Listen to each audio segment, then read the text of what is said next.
Gallifrey in the constellation of Kasterborous. I hope the ears are a bit less conspicuous this time. You might be a doctor, but I am.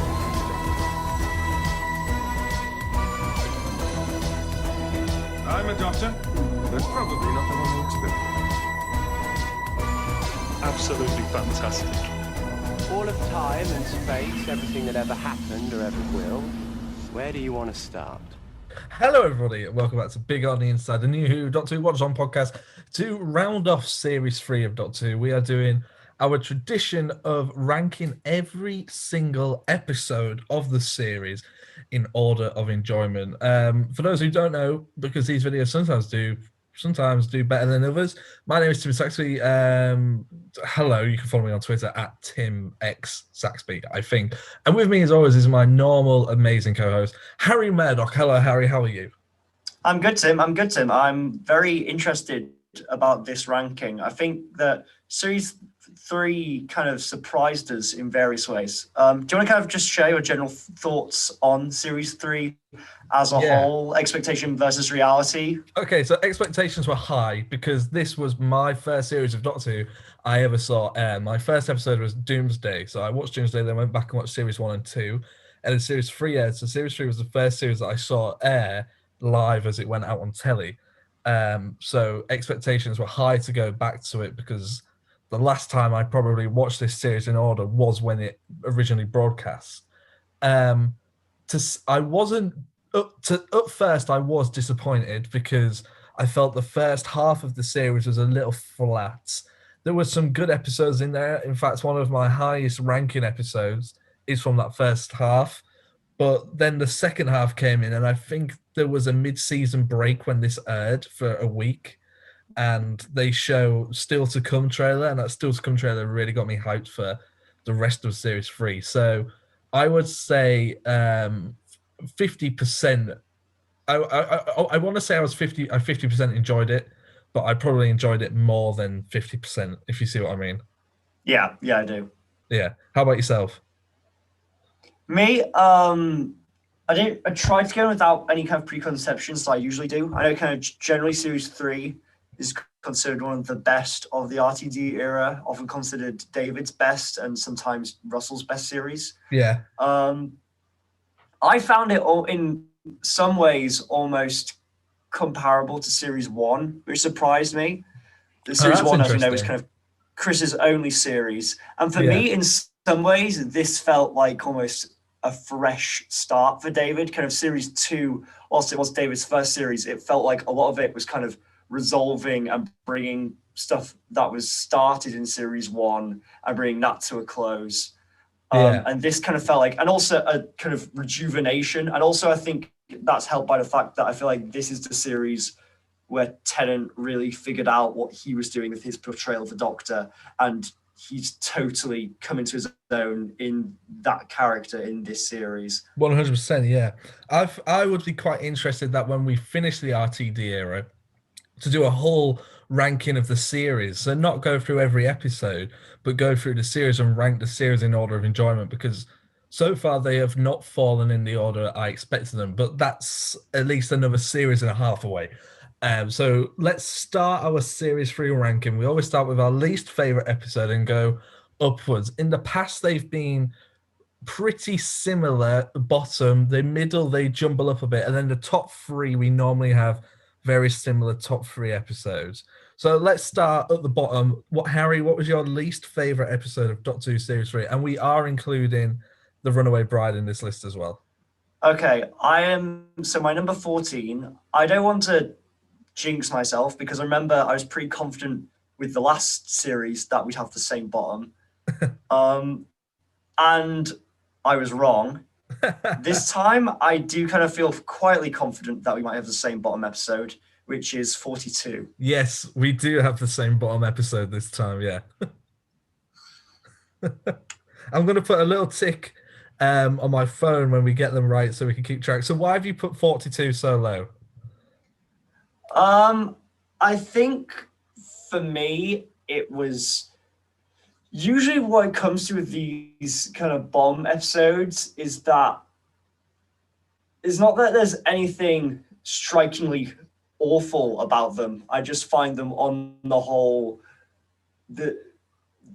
when I'm thinking on the series, it's the one I'm probably the most likely to forget was in this series. Yeah. And 42 for that is me. I think it might not help that it kind of comes right before a bunch of the very best episodes of this series. A little spoiler.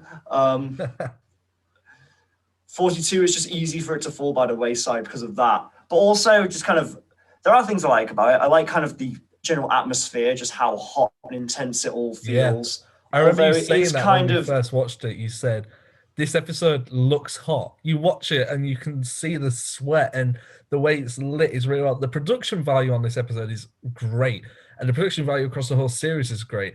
But I just feel this is a merge of two things that worked not to two episodes that I've sort of seen quite well, the Empty Child and the Ood episode from series 2 mashed together, but it just doesn't work.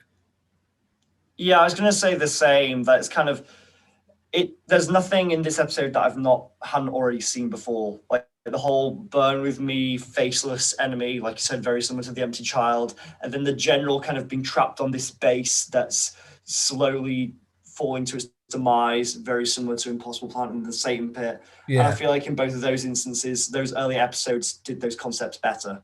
Yeah. No, I agree there.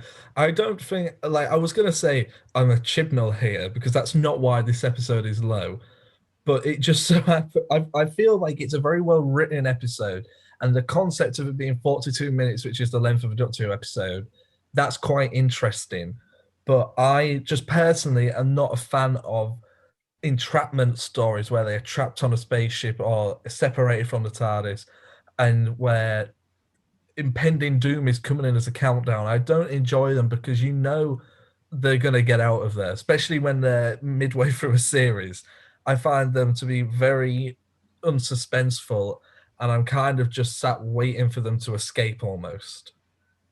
Yeah, maybe if it'd been something like, maybe a countdown episode would work if they didn't put the Doctor and the companion's life in jeopardy. Maybe if it was just that this base of people's lives is in their hands, because the Doctor the Doctor rarely saves everyone. Yeah. So maybe if there was a possibility of these people might not be saved by them, and they made that feel really real, maybe that would have been more effective.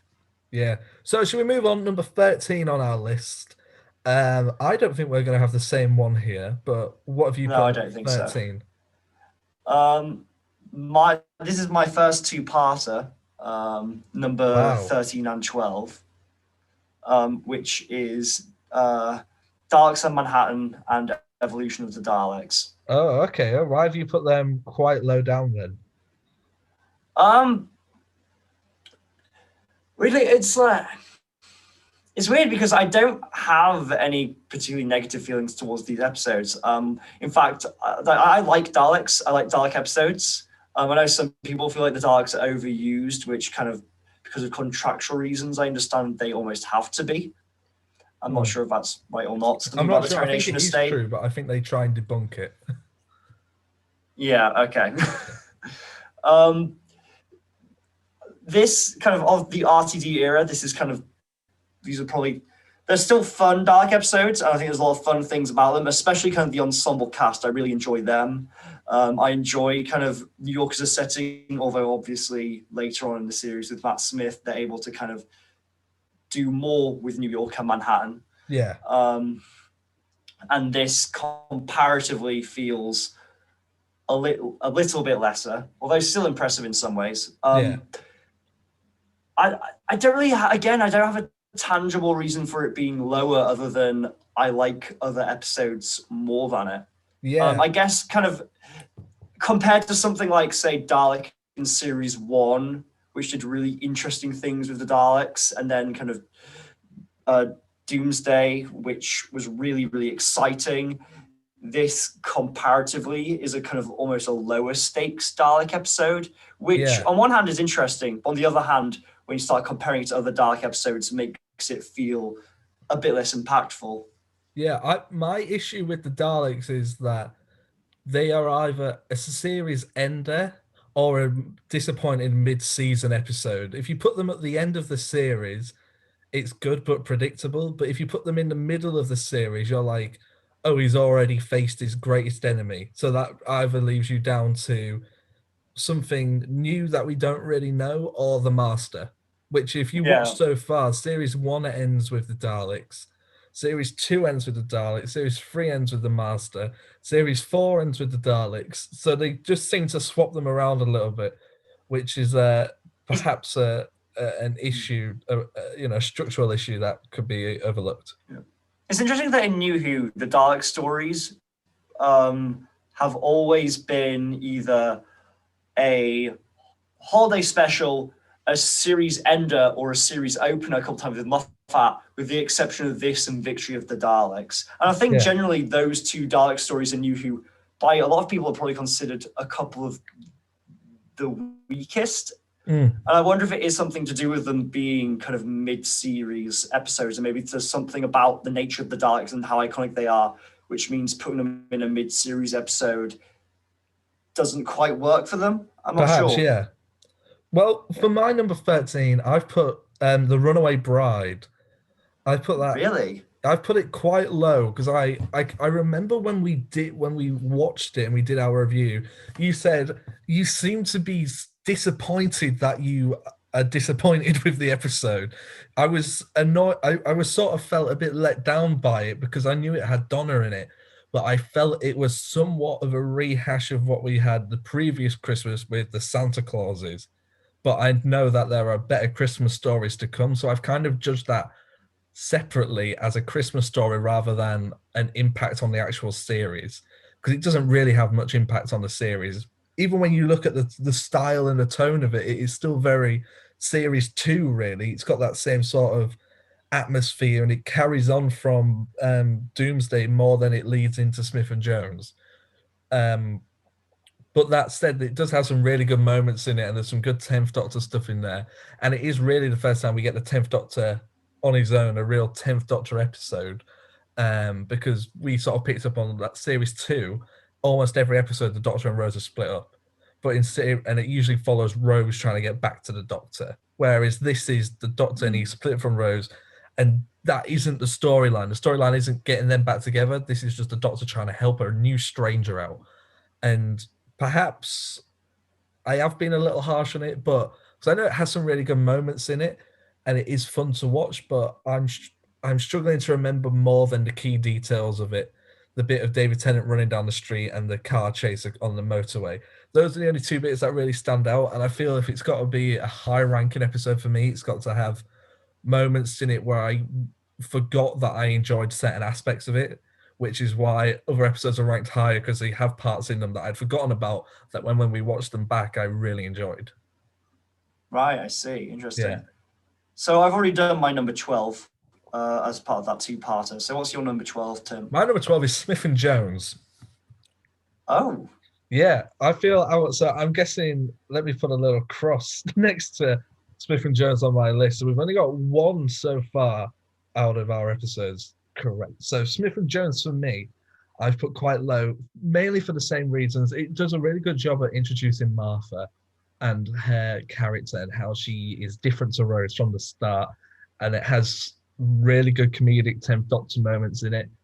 But the same reasons as Runaway Bride, there wasn't much in it that when we rewatched it stood out to me as something exciting that I'd forgotten about. When we watched The Unquiet Dead, that's always my go-to example from series 1.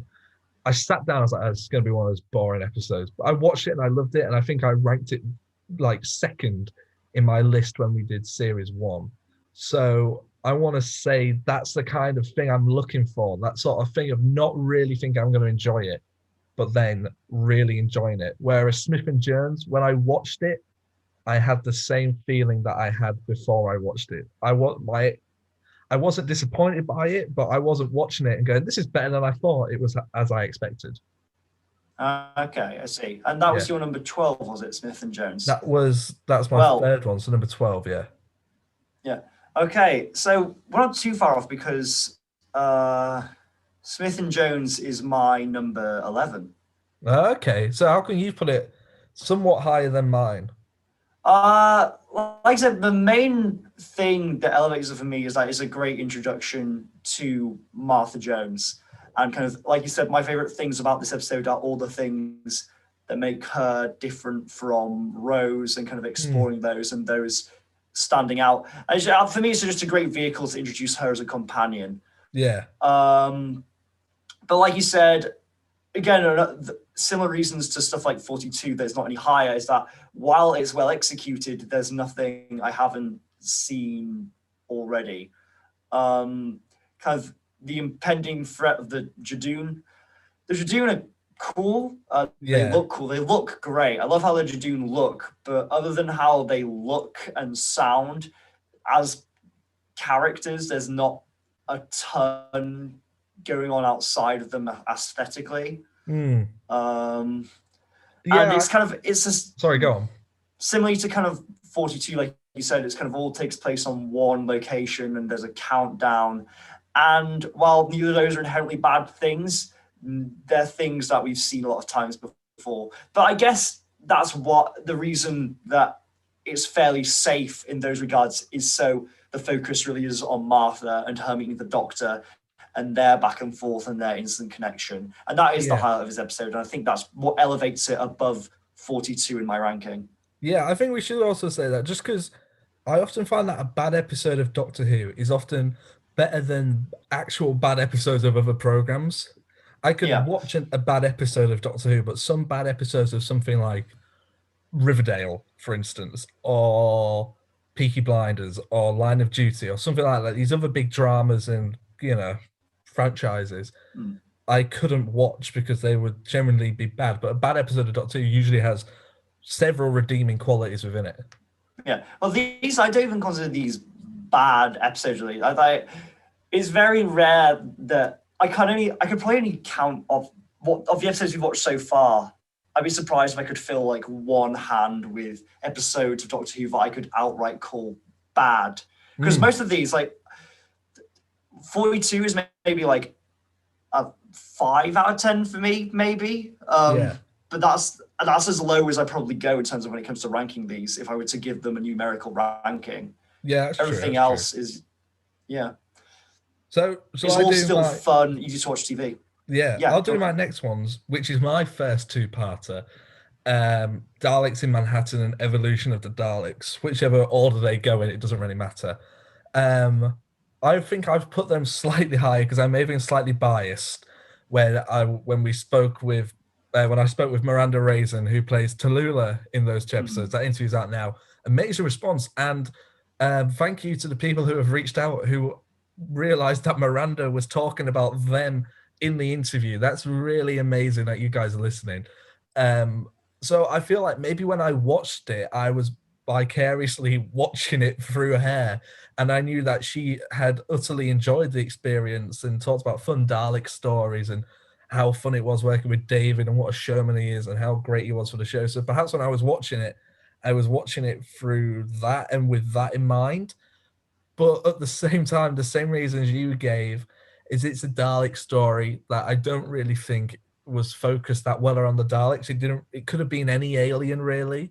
That could have been the Slovene evolving. They didn't really need to be in Manhattan either. I felt it was just a lot of showy stuff that overshadowed a possibly quite dense, interesting story that could have been, it could have been restricted down to just the one episode. That's interesting, yeah. I mean, there's a lot going on in Daleks, in Manhattan, Evolution of the Daleks, and in some senses, maybe it would have worked better if these concepts were split into two separate stories, like one about this Manhattan invasion with the pigmen and one Dalek story about them trying to survive. Maybe it would have worked better if it was two separate stories rather than combining it into one big story. Yeah, obviously, I like all the elements inside the story, but maybe there's something about them all together that makes it feel slightly bloated. Maybe, I'm not sure. And this episode, it also has a really good cast as well. David and Freema, Miranda, Andrew Garfield. It's just got a really solid cast as well. So I feel like it's fronted very well, but I feel like a lot of it should be character driven, but it isn't, if you see what I mean. Yeah, I see what you mean. Yeah. So what's up for you next? What number are we up to now? That was your number 11 and 10, I believe. So now Yeah. I'm coming to my number 10, which is the Lazarus Experiment. Oh, okay, go on then. Lazarus Experiment, to me, this kind of feels almost like a sequel to Smith and Jones, and I feel like it just kind of builds upon the stuff established there and then some. Because we've got to do Martha a bit better, it feels like it's more confident placing her into a kind of more interesting story with kind of Lazarus played in a very fun way by Gatiss, and there's kind of fun things being explored there. And we also get, this is one of the episodes in the series that shines light on Martha's family, and especially kind of how Martha and Trish, her sister, and how they play off each other and work together is a lot of fun to see. And again, it's the things that make Martha and her family different to Rose and her loved ones, which are the interesting things to watch within this. And it's just, it's fun, it's refreshing, especially after 2 series of Rose. And yeah, just it's all very well done, fun stuff. Lazarus, while the CG is dated, I think that the monster design is one of the most unsettling things I've seen in Doctor Who, just in terms of how it's been designed, like that rib cage. Ugh. Yeah, it's great. It looks like a chicken carcass. Yeah, and also Tuxedo Tennant. Yeah. You know. Well, what was that? Was that your number 9? That was my number 10. Okay, well, my number 9 is the Lazarus Experiment. Okay. So they kind of fall similar because I sort of counted Daleks and Manhattan the same. So we'll put a little tick next to that one. Similar reasons. I really enjoyed it. Mark Gatiss is great. The makeup is great. The effects are great. But I think if I remember rightly, when we watched it, I said it should have ended about 10 minutes before it should. They do that thing where he falls off the building or something and he goes into the ambulance and then he runs away again. And there's like that whole thing in the church with the organ and all that stuff. And I sort of felt like that bit was sort of, I feel like Russell maybe read the script and he went, I love it, but we just need 5 more minutes. And he went, and then he escapes again. Like wrote like a little 5-minute thing about him running away and being caught again very quickly. So I feel like maybe if they had focused more, and I think we said this when we finished the series as well, one thing that we wish they had done is maybe focus more on the Jones family aspect, maybe given more light on Tish or Trish, can't remember Martha's sister's name, but maybe more aspects on her and her job and how she got it. Maybe I know it's revealed later how she got the job, but maybe a little bit about that, maybe more with Martha's mum. That would have been sort of really grounded those characters out more than they actually did in the end. Absolutely.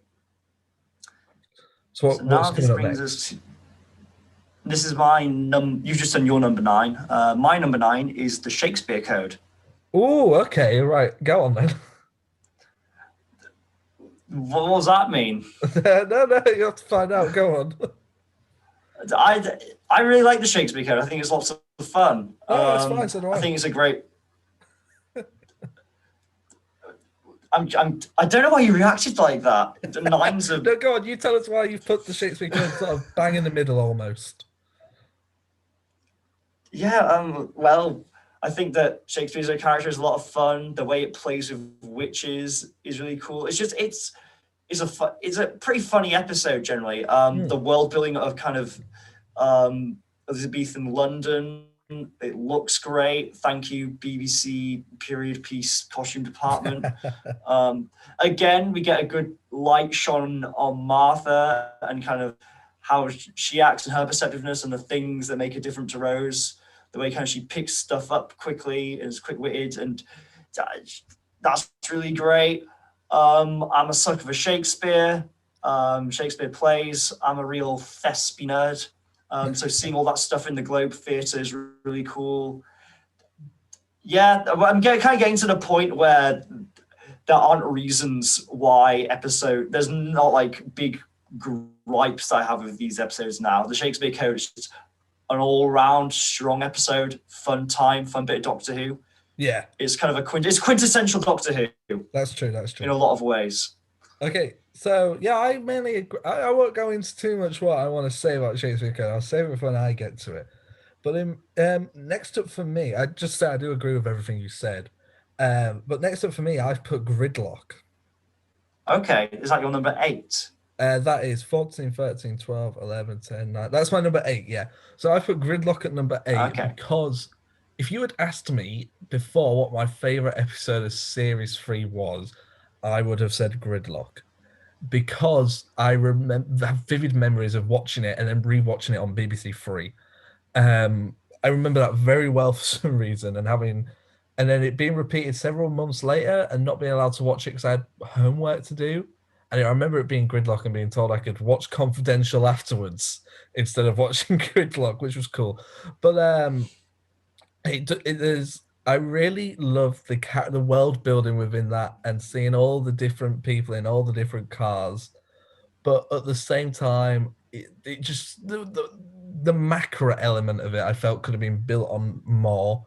I would have liked to have actually seen more macro since we're still sort of robbed of that. We don't have much footage of that original episode. I know we've got the animated Terror of the Macro, but we don't actually have much macro stuff. So perhaps it would have been nice to delve back into them a little bit.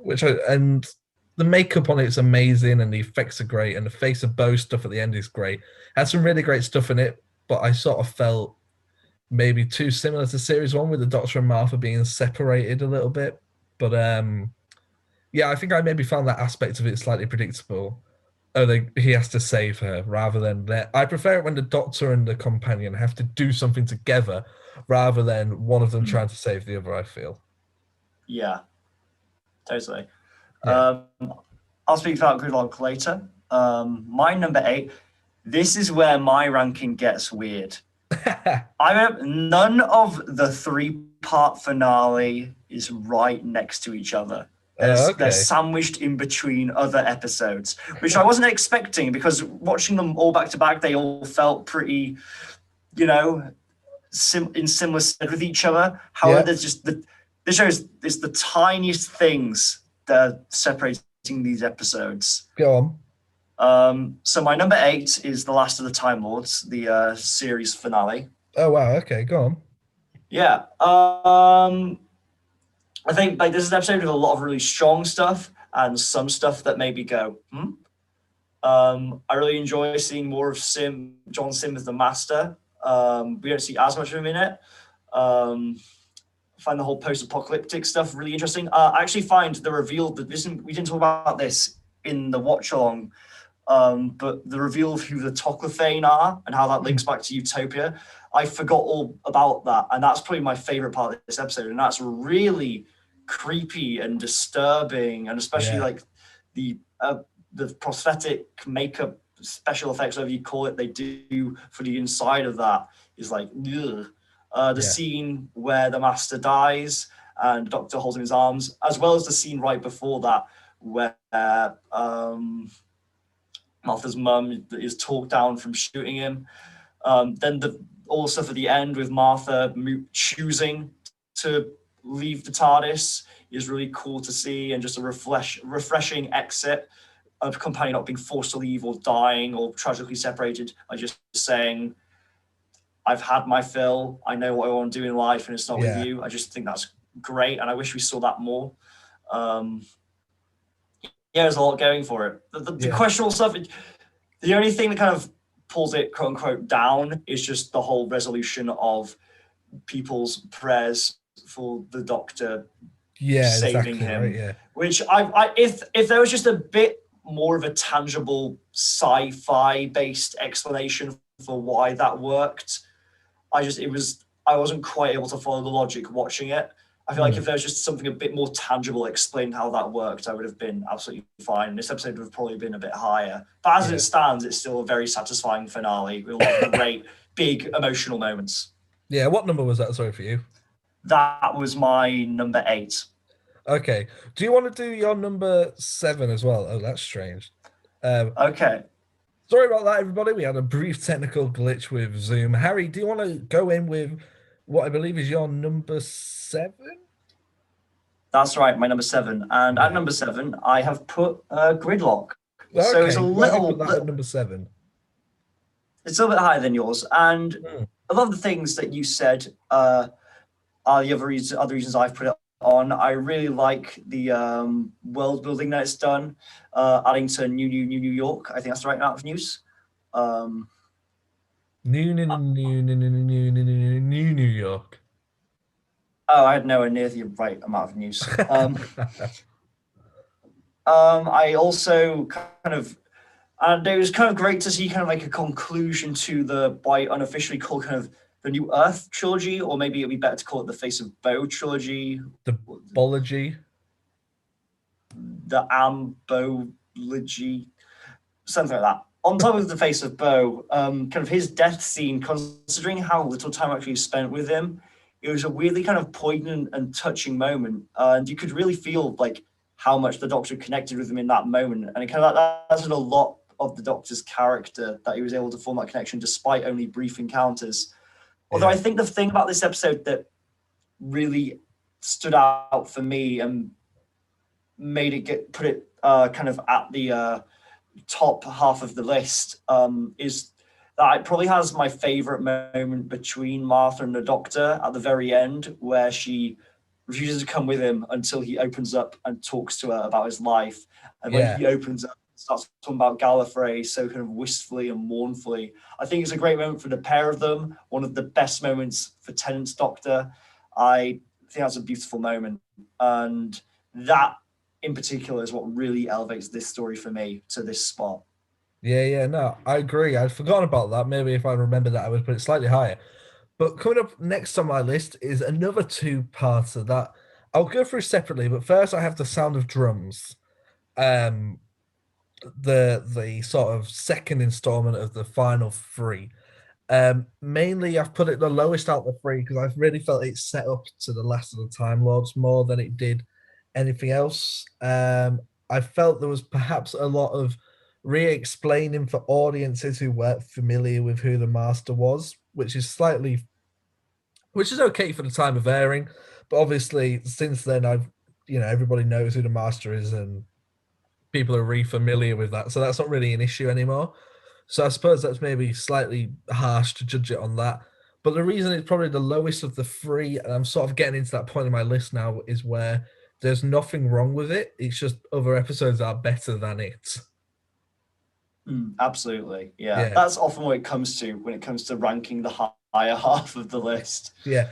Like, I really like the characters in it. I like John Sims' Master, but I feel like we maybe get a better performance out of him in the next episode.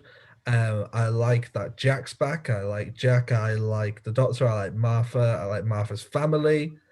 But I don't know. Maybe I should have put it higher because I really like that scene where it's the getaway sequence. Nope, I've made my list. I have to stick with it. But yeah, that's my one. And then next I have Last of the Time Lords, which I've really put higher than The Sound of Drums, just because it has more John Simness. He's really that version of the Master is more established who he is. He does that fun dance sequence where he's just a narcissistic teenager who's sort of like in control of the world. He's playing music, snogging beautiful women, throwing tea, annoying people, ringing a bell. He's got the Doctor where you want him. And at the start of that episode as well is where we get sort of the ambush where they try and take over and they go around giving each other the signal and it backfires. And I like that because it's one of the only times where I sort of went, oh, how are they actually going to get out of this? When it comes to that ending with the levitating Doctor, I sort of already pre-expected that. So when it happened, I wasn't disappointed by it because I remembered it. But I'd forgotten everything else about the episode and how much I enjoyed everything else. So that sort of balanced it out, I feel. Yeah. And was that your number 6? That is I will tell you in a second, 14, 13, 12, 11, 10, 9, 8, 7, 6. That's my number 6. Okay. So which brings me to my number 6, which isn't too far off. My number 6 is The Sound of the Drums. Okay. So what is it about that you've preferred to The Last of the Time Lords? I think for me, it's interesting that you said that Last of the Time Lords for you is where John Sim really stood out, because for me, because it was our first full episode seeing him, but The Sound of the Drums for me was the episode where John Sim's Master really stood out. I think it's something to do with him just being in such a ludicrous position as the Prime Minister of the UK and the way that he uses that power and just Oh no. that, and the stuff with like the journalist trying to expose him. Oh. Wait, Well, we're I not think I recording pushed the a whole button. time. My apologies. Carry on. Okay, well, did we have the bit before recorded? Yeah, we did. I think I just pushed the pause button by mistake. Okay. But yeah, I just really enjoyed seeing John Sim as the Master just dicking around in the Harold Saxon role, the weird ways that he used his power, and then also the whole thing of the Doctor, Martha, and Jack being on the run and Public Enemy #1, and kind of the way they had to hang low. It's just a different dynamic to see the heroes like that and being so actively chased down. And it's just kind of, it's very cool and fun. I think also the thing that puts it above Last of Time Lords for me is getting to see kind of the TARDIS team working together, whereas throughout most of Last of the Time Lords, they're very separate. Here they're working together, trying to survive, trying to figure out their next step, and seeing them trying to do that and to sneak onto the helicarrier and stuff like that is fun to see. Yeah. I always enjoy a good TARDIS team dynamic, and that's also in this episode, in addition to lots of John Sim goodness. Yeah, John Sim's amazing, right? But coming up next, we're entering our top 5, which is normally where it gets very close. And bar one, there is one difference in our top 5 suggestions. It'd be interesting to see what that is. My number 5, controversially, is Blink. Blink is only your number 5. Yeah, Blink is my number 5 because I really, really enjoyed it, and I thought it was a good, fun episode. But I felt that it wasn't as exciting and great as it has been made out to be for me. I feel like the hype around it made me think that when I was going to go back and watch it, I would be blown away by it. And I was, but not as much as I was expecting, which is sort of the opposite to what I said earlier. When we did 42, I said, I want to watch it and I want to be blown away, and I wasn't. But then when I watched Blink, I want to be blown away, and I was, but not to the extent I thought I would be. It is the best Weeping Angel story, in my opinion, so far from what I can remember.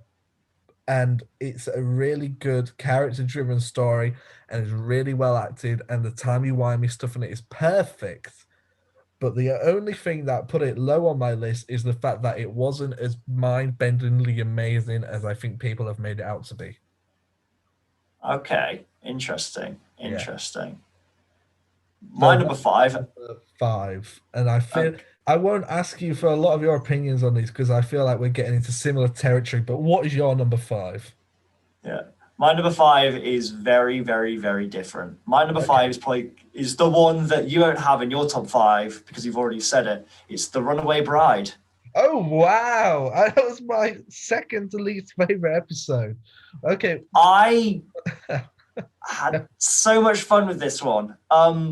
Like we said, we watched it. It was the first episode where I saw the return of the Doctor, and it was like, yeah, this is a 10th Doctor. This is the Doctor I grew up with. Totally in his own, totally on the ball. Him and his back and forth, even before becoming a full-time companion, it's clear that David Tennant and Catherine Tate have just an incredible comedic chemistry, and they work off each other so amazingly and in such a fun way.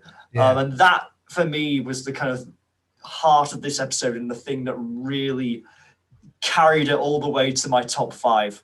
In addition to that,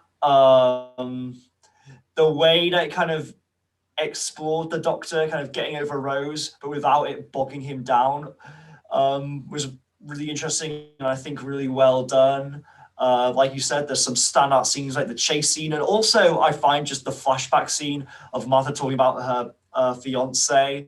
I thought that was really funny, one of the funniest moments in Doctor Who, flat out.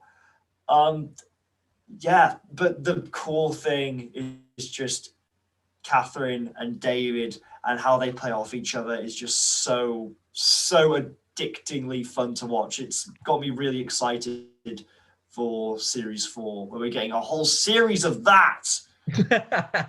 Yeah, I'm looking forward to series 4. Series 4 is going to be good fun. I feel like series 4 will be the surprise one for me.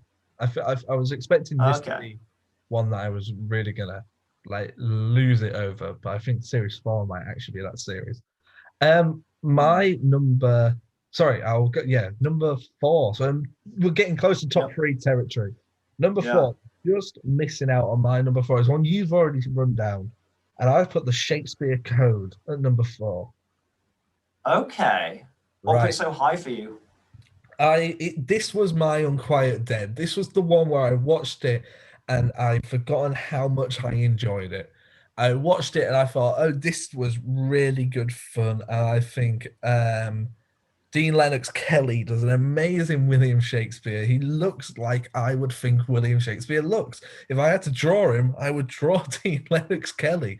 It doesn't rely too much on a supporting cast either. It's really the Doctor, Martha, and Shakespeare.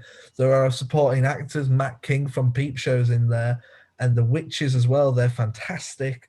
The makeup on that is amazing. The production value with the globe and actually filming there, and the special effects, and there's a lot of humor in it as well. And I think it does a really good job at establishing early the dynamic of the Doctor and Martha when they're laid in that bed together, and the Doctor is just oblivious, and Martha's going, "Oh, here we are in a bed. Anything could happen," and he's just like, "Oh, I wonder what Shakespeare's thinking," and stuff like that. So I think I really enjoyed it for that aspect. That's why I've put it quite high. It was the episode I thought wouldn't be one of my favorites, but it sort of caught me off guard, and I really enjoyed it. Yeah, I have to say. Oh, sorry, Harry. You've cut out for a second. Sorry, Harry. You just have to repeat that. You cut out slightly. I have to say, I do really agree with you with what you say about Dean Lennox Kelly as Shakespeare, and just the way Shakespeare is portrayed, because they could have very easily kind of gone to either extreme, either just portray him as this amazing, idealistic genius, or just kind of do the complete flip side and just make him a complete joke.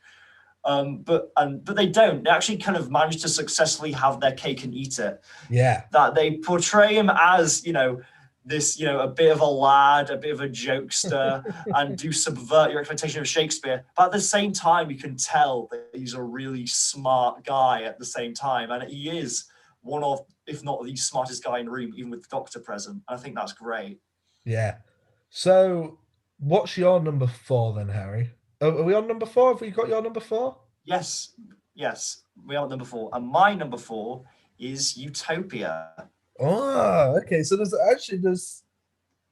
okay, so I think our top 3 aren't the same then.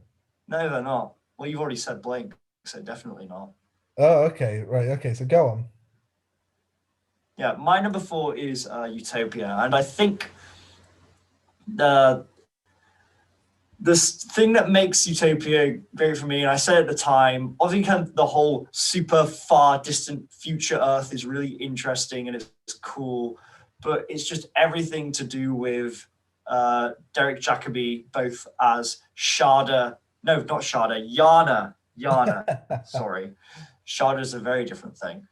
Derek Jacobi as both Professor Yana and subsequently the Master. This is the only on TV appearance we've got of him so far in that role, but it is so brilliant and it leaves you wishing we could have seen more. It's just so good. It's so brilliant. As good as John Sim, arguably, in a lot of senses. And just the way that whole third act just ramps up, and the tension, the excitement, and the adrenaline, and Murray Gold's score building up. It's just, Murray Gold's score is always brilliant, but just, it's so pushed there. And it's probably my favorite cliffhanger of the show so far. Yeah, it was Army of Ghosts, but this topped it in just everything that was going on. It was just, I don't know. This is the bit where it's hard to kind of do it summarize it in a podcast sense. It's hard to just talk about it because it's one of those finales that just makes me feel shit.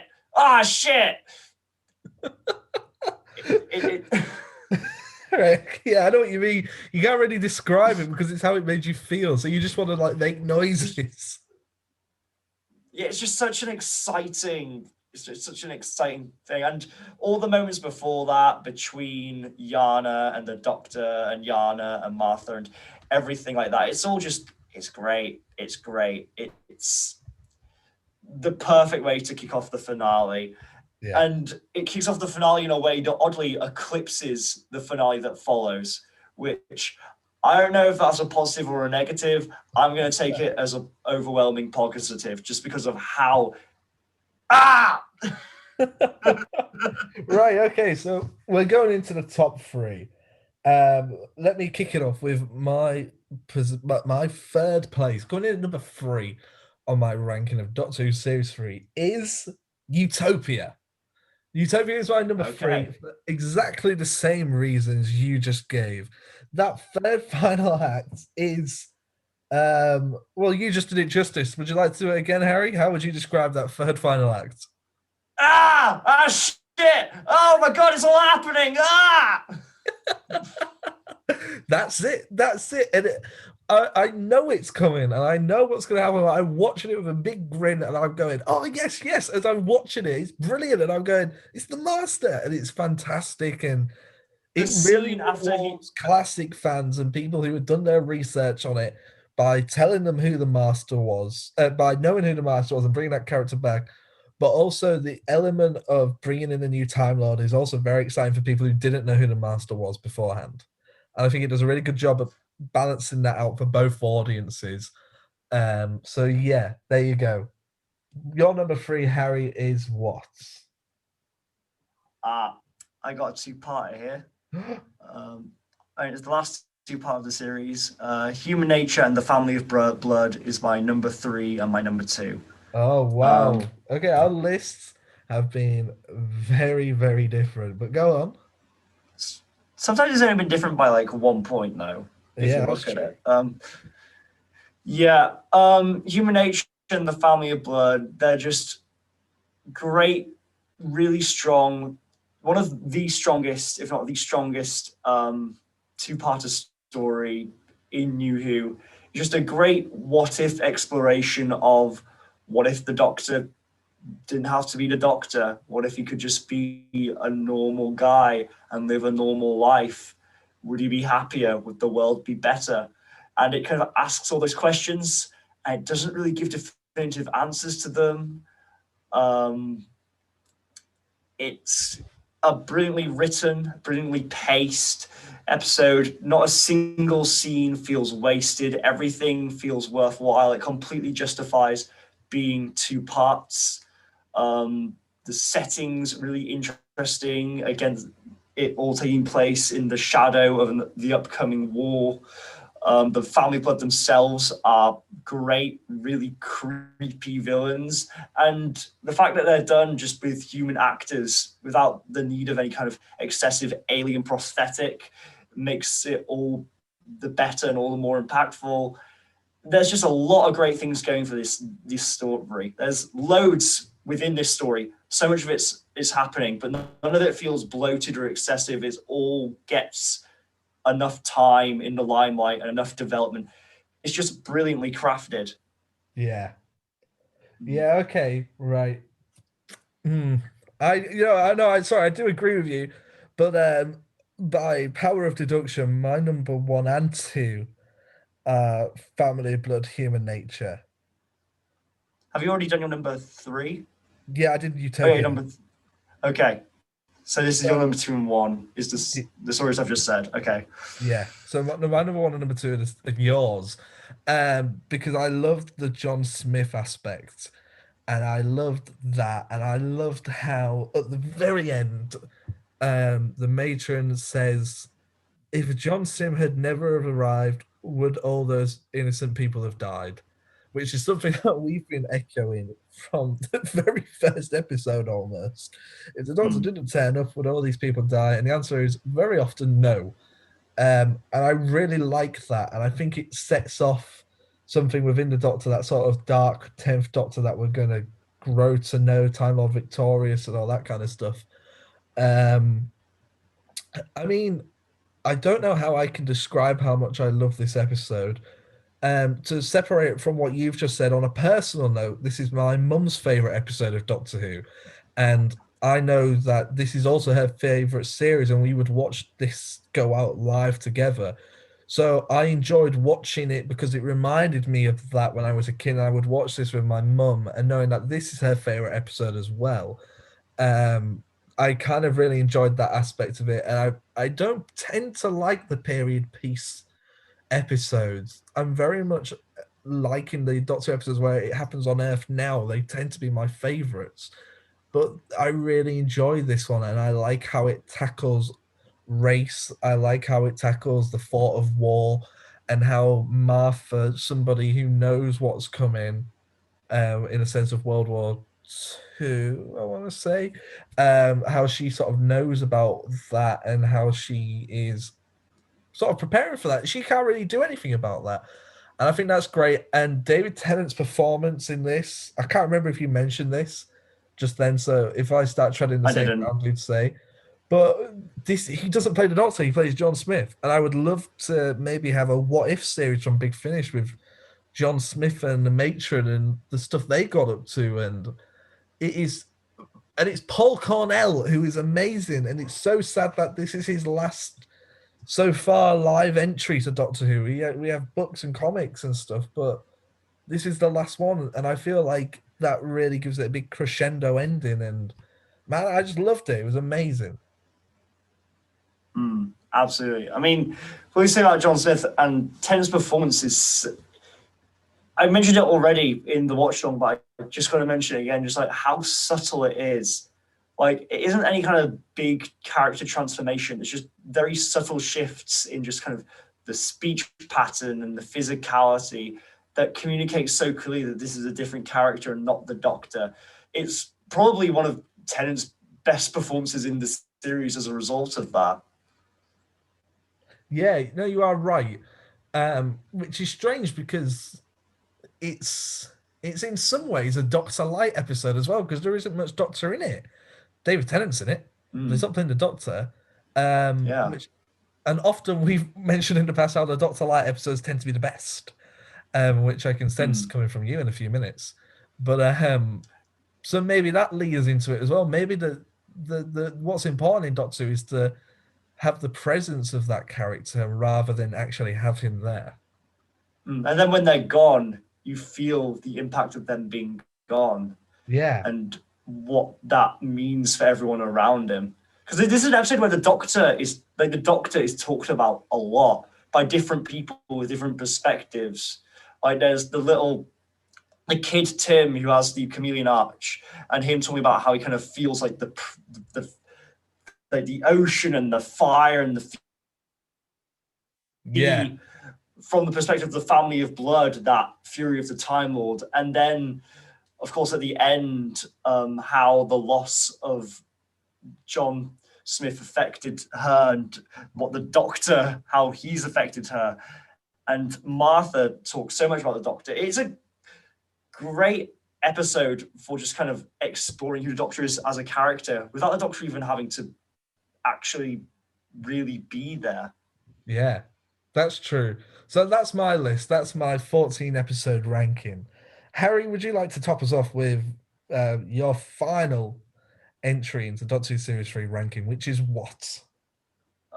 It's very, very predictably, my number one is Blink. Yes, go on. An episode considered by many to be the greatest Doctor Who story. Just a brilliant piece of television. Do I agree that it's the best ever? I don't know. I need to rewatch Dalek. Blink, I definitely put above anything in Series 2. Series 1, debatable. But Blink, I know every time I watch this, I've watched it more than most episodes because it's just a great episode to go back to and watch with friends. I always come out of it just having a real appreciation for just what it accomplishes with so little in a 40-minute runtime, without much Doctor, and with a monster that doesn't even move in frame.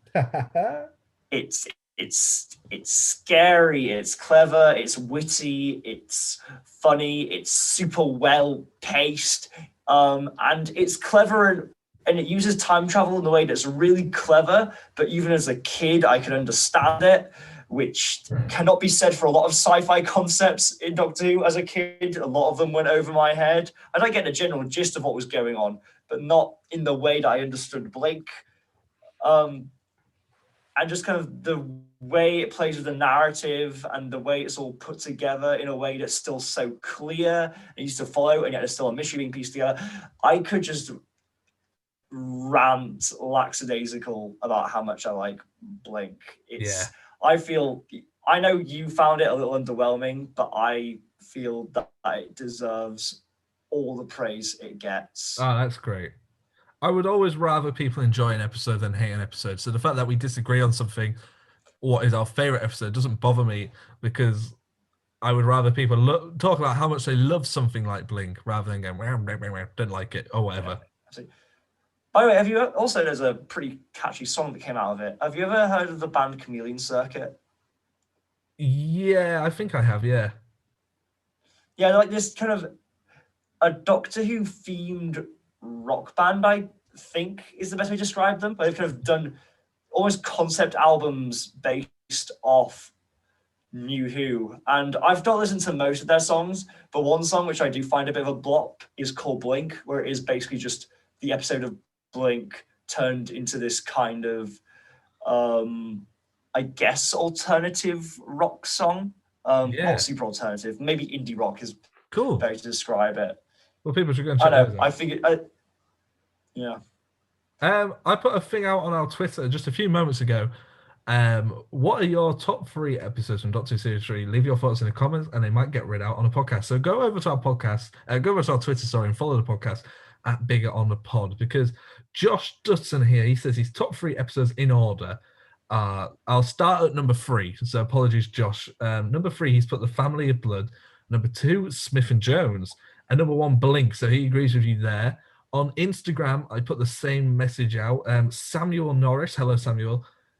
His top 3, starting at number 1, is Utopia, The Sound of Drums, and The Last of the Time Lords. So he really enjoyed those final 3. And Charlie has also said that Human Nature, Sound of the Drums, and Utopia are his favorite 3 episodes as well. So it seems that from the people who listen and follow us, thank you very much. They're both at Big on the Pod. You all of us, including me and Harry, we all seem to have a similar love for this series, and we might not love the episodes in the same order, but the top 5 seem to be bouncing around those top 5 places. It is interesting that Utopia seems to be universally thought of as kind of, from that very small sampling, the best of the finale. Yeah, and I maybe wouldn't have said that beforehand.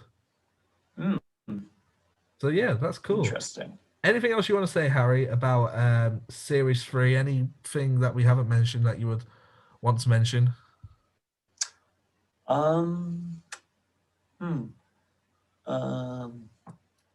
The blue suit's nice, isn't it? The blue suit is very nice, and luckily it's. The series ended on the blue suit, didn't it? I noticed that before. I want to say yes. Yeah, it did. Yeah, it did end on the blue suit. You are right. Yeah. Yeah, blue suit. It's become a staple. So thank you very much for listening, guys, to our Doctor Who Series 3 recap. If you hadn't guessed already, we have done Series 1 watch along with a recap, Series 2 watch along with a recap, and Series 3 watch along with a recap. So go and check those out. We've also got lots of cool videos on our YouTube channel. We've got interviews with Doctor Who cast members, writers, graphic designers, lots of fun stuff like that.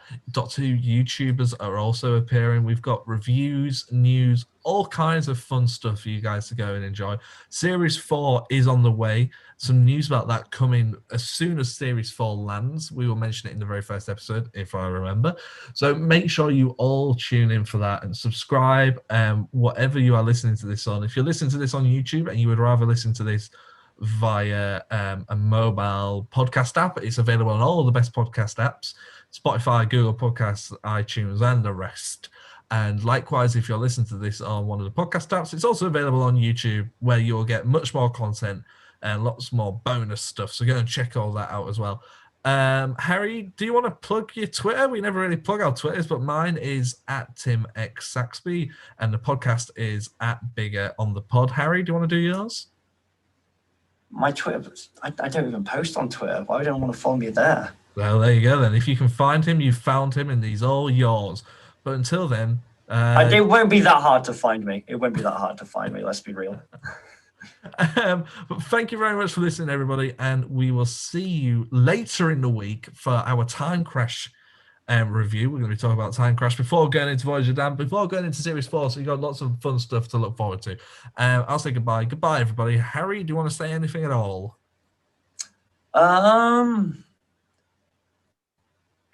Yeah. Bourbons are a nice biscuit. Bourbons are a nice biscuit. Is that a Doctor Who quote I'm missing? No, it's just something I felt like saying. I was having some Bourbons earlier. They're good. All right, cool. Well, bye, everybody. Make sure you subscribe to the official Bigger on the Inside podcast.